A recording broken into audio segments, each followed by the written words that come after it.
Ramdam din nila kung anong mangyayaring hindi maganda sa ating bansa kapag tinuloy nila yung mga plano nilang kalokohan. Well, it was actually private communication but nalik na, yes. This does not make any difference to even one single Filipino life. So why waste time on it? So ang pinalalabas nyo, PBBM, ang nagsimula nitong gulo na to, hindi sa inyo nang galing. Takot ka, no? Kasi madadawit dito ang iyong asawa. At merong katibayan si VP Sara Duterte about dun sa video na iyon. Kaya yan ang iniiwasan nyo mangyari. Marami po ako nakikita sa comment section. Konti lang naman kayo. Hindi naman nagsagsaan ng mga supporters sa mga Duterte. Mahina daw po ang mga Duterte. Ang tita ko saksi mismo kung paano hinakot ng mga Aquino o ng mga supporters ng mga Aquino ang mga tao dito sa amin sa Mindanao para pumunta dun sa ESDA Shrine. Libre po pamasahe nun. Libre po ang pagkain nun. Libre po ang t-shirt na dilaw nung time na yon. Magkaiba po yung panahon na yon. Ngayon po, social media na lang. Mararamdaman nyo na kung gaano karami ang sumusuporta sa mga Duterte.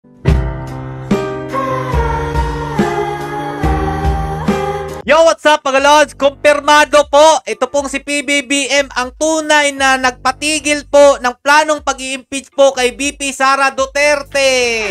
O diba mga lodi, tama po tayo dun sa binalita natin kahapon. Dahil nga siguro, nabahag po ang buntot nito. O baka naman kayo mag-react dyan na sasabihin nyo, hindi totoong natakot o nabahag ang buntot ni PBBM dahil dyan sa kay Sara na yan. Ramdam din nila kung anong mangyayaring hindi maganda sa ating bansa kapag tinuloy nila yung mga plano nilang kalokohan.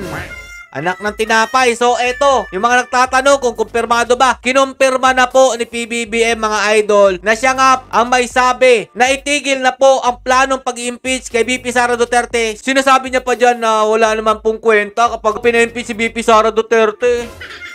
Kasi nga, ang totoo niyan, natakot kayo. Naglabasan ng mga sumusuporta O ito, pakinggan nyo si PBBM. Sir, there was a text message circulating on social media yesterday saying that Vice President Sara Duterte, larger scheme of things is unimportant, so don't file an impeachment complaint. Sabi galing daw po sa inyo yon. Can you confirm that, sir? Was there an effort on your part? Well, tanong lang, ba't parang hinihingal si PBBM? Naglakad lang naman siya ng bahagya. Nakakapagod ba maglakad? Ng konti lang naman yung nilakad mo, PBBM. Parang hapong-hapo ka. Wala yata tulog-tulog si PBBM. Sobrang napakasipag talaga ni PBBM. Grabe naman. Palakpakan natin, mga lodi. O ito, ang kanyang statement about doon sa kumakalat na siya nga po ay gusto niyang ipatigil ang planong impeachment para po kay Vice Presidente Sara Duterte. Ito po yon. well, it was actually private communication but nalik na, yes. Umamin siya. Private communication pero kumalat dahil nga siguro mga idol, alam na nila kung ano mangyayari. At syempre mga lodi, ramdam po talaga nila yan o baka natauhan po si PBBM o mga nagpaplano dyan. Dahil nga po, magkakagulo na. Ito, private communication pero nag-leak yun mga idol. Because that's really my opinion. This is not important. This does not make any difference to even one single Filipino life. So why waste time on it? Ang bait naman ni PBBM, iniisip niya ang mga kapakanan ng ating mga kababayang Pilipino. Bravo talaga! So ang pinalalabas nyo, PBBM, ang nagsimula nitong gulo na to, hindi sa inyo nang galing. Talaga ba? What will happen to if somebody files an impeachment? It will tie down the House, it will tie down the Senate, it will just take up all the time, and for what? For nothing. Wow! Nag-iisip na yung advisor ni PBBM. Mukhang pinalitan po ni PBBM kung sino man pong chumuchuchu sa kanyang tenga.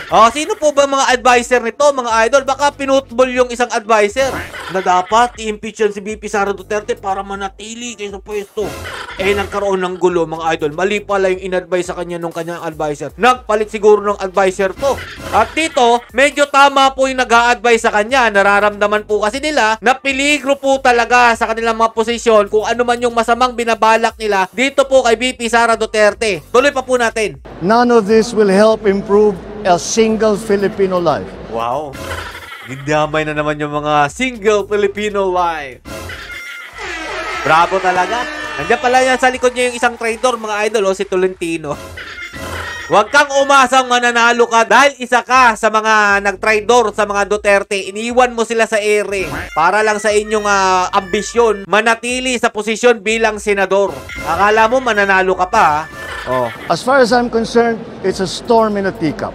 Sir, have you reached the point of no return? You and VP Sara, sir?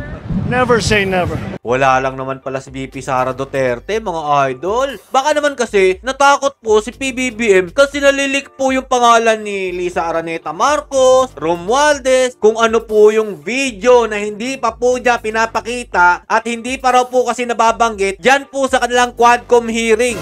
Kung binanggit po yun about doon, mga idol, lalabas daw po di umano yung video at doon po tatalakayin kung sino po yung mga may pasimuno niya, mga white envelope na yan. Takot ka, no?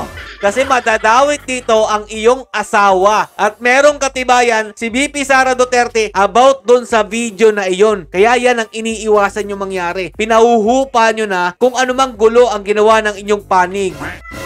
Nakakot naman pala eh. Akala po kasi nila, mga idol, ganun lang kasimple magpa-impeach ng isang vice president na napakatalino, matapang, at may isang salita. Paninindigan po at trabaho lang sa bayan ang kanyang ginagawa. Pero anong ginagawa nyo dahil sa inyong ambisyon ng iyong pinsan na si Romualdez at yung Congress, sinira nyo po ang tiwalang binigay sa inyo ni VP Sara Duterte. So, marami po kasi nagsasabi, mga idol, about po dyan sa EDSA People Power daw. Ito po, pakita ko sa inyo, ha. Marami po ako nakikita sa comment section, konti lang naman kayo. Yung EDSA shrine ninyo, hindi naman napuno. Hindi naman nagsagsaan ng mga supporters sa mga Duterte. Mahina daw po ang mga Duterte. Ito, pinapakita ko po sa inyo, mga Lodi, na sige, tingnan nyo, ganun lang ka konti ang mga nandyan po sa EDSA. Pero hindi nyo napapansin ang suporta ng taong bayan nandito na po sa social media. Unahin na lang po natin ito, mga idol. Yung post po na video ni BBM. Yung kanyang mensahe about doon sa sinasabi niyang threat sa kanyang buhay. Sarili po niya yung page, mga idol, pero dinagsalan po siya ng tawa. 28,000 ang nakatawa lang dyan po sa kanyang sinasabing papalagan daw po niya si VP Sara Duterte sa mga banta daw po nito at pagmumura.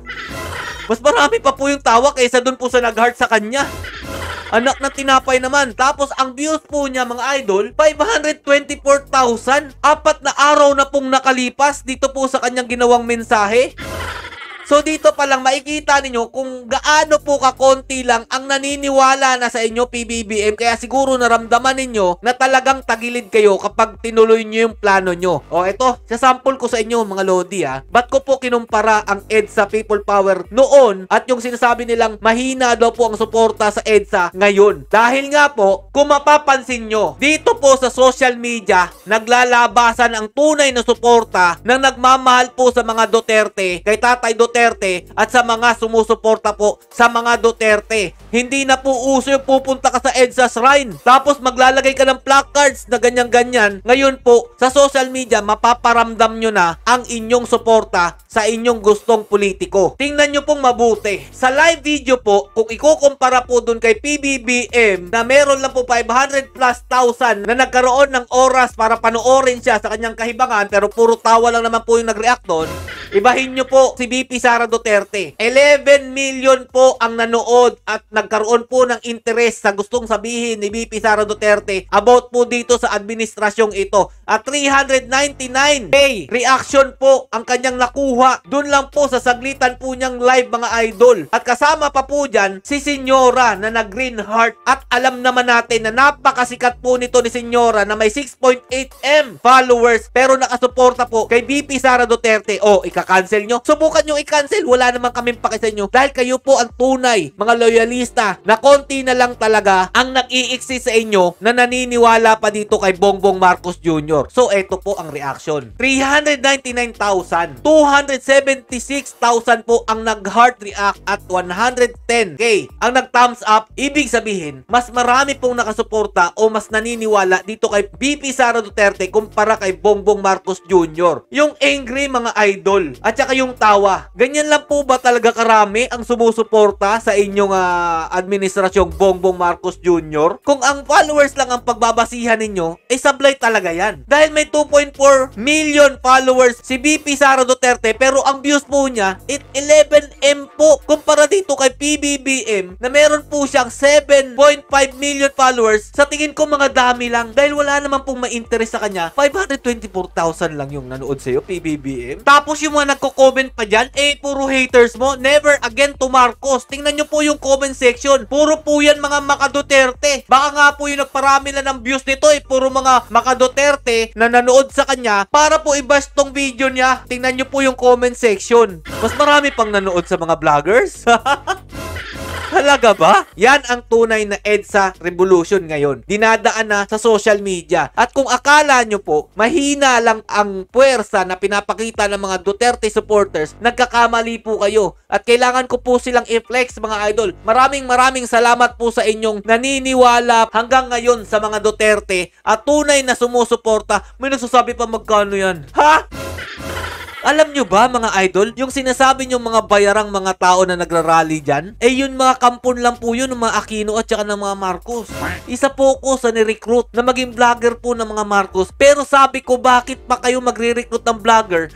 Tapos naman, panalo naman na ang unit team. Yun pala, may masama silang binabalak para sirain ang mga Duterte. Yun ang hindi nyo alam. Dahil ako ay isang solid Duterte vlogger na sumuporta lang sa inyong Marcos noong panahon ng kampanya dahil inendorso siya ni VP Sara Duterte. Kaya mga lodi ko, sa tingin nyong konti lang to, huwag nyong ikukumpara ang EDSA revolution nung nakaraan dahil hindi pa uso ang gadget nung panahon ni Cory Aquino.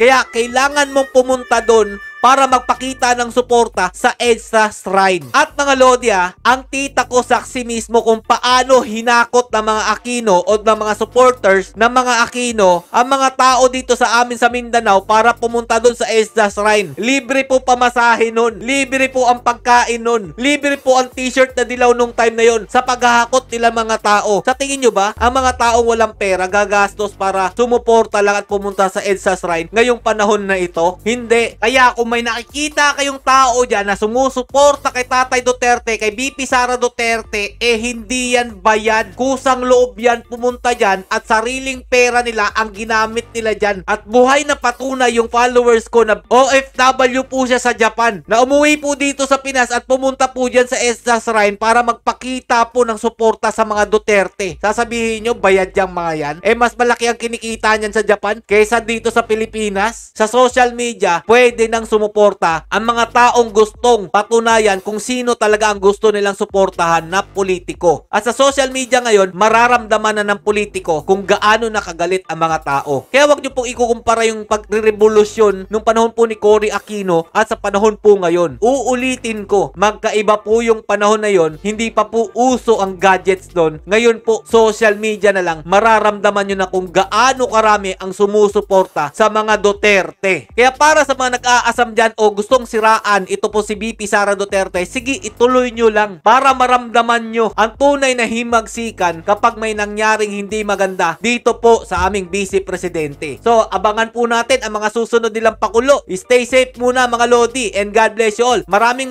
salamat po sa mga maisog na sumusuporta sa ating VP Sara Duterte at sa mga Duterte. Duterte pa rin.